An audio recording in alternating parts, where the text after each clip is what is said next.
তো দিয়াবাড়িতে বিমান বিধ্বস্ত যে একটা পরিস্থিতি, ছবিগুলো দেখেন কিভাবে ছাত্রছাত্রীরা আপনার শরীর থেকে এগুলো ছিলা পড়তেছে। একটা তো এটা দেখেন একদম বইলাই গেছে, স্ট্রেচারে যে উঠা রাখছে বইলাই গেছে। আল্লাহ এদেরকে জান্নাতবাসী করুক। এবং যারা যারা দিয়াবাড়ির আশেপাশে আছেন, এই বিমান বিধ্বস্তের কারণে অনেক আহত নিহত হয়েছে এবং খুবই খুবই রক্তের প্রয়োজন, খুবই রক্তের প্রয়োজন। সবাই প্রস্তুত থাকুন এবং ঢাকা মেডিকেল হোক, যে কোনো জায়গায় হোক, আপনারা সবাই ওখানে যে যা রক্ত লাগে রক্ত দেন। দেখুন ভাই কি একটা পরিস্থিতি, দেখেন মানে অনেকটাই ভয়াবহ অবস্থা।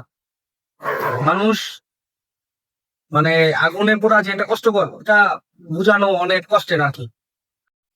তো যাই হোক, সবাই দোয়া করেন এদের জন্য, যাতে এরা সুস্থ, যারা আহত আছে সুস্থতা কামনা করি, এবং যারা নিহত হয়েছে আল্লাহ যাতে তাদেরকে জান্নাত নসিব করে, এটাই আমাদের চাওয়া। এবং আর্মি, স্থানীয় লোকেরা, তারা যতটুকু পারছে, ফায়ার সার্ভিস যতটুকু পারছে, তা তাদের নিজ থেকে তারা অনেক দায়িত্ব পালন করছে। যতটুকু দরকার তার চাইতে বেশি পালন করছে। একটাই চাওয়া, সেটা হচ্ছে যে সবাইকে সুস্থতা দান করুন।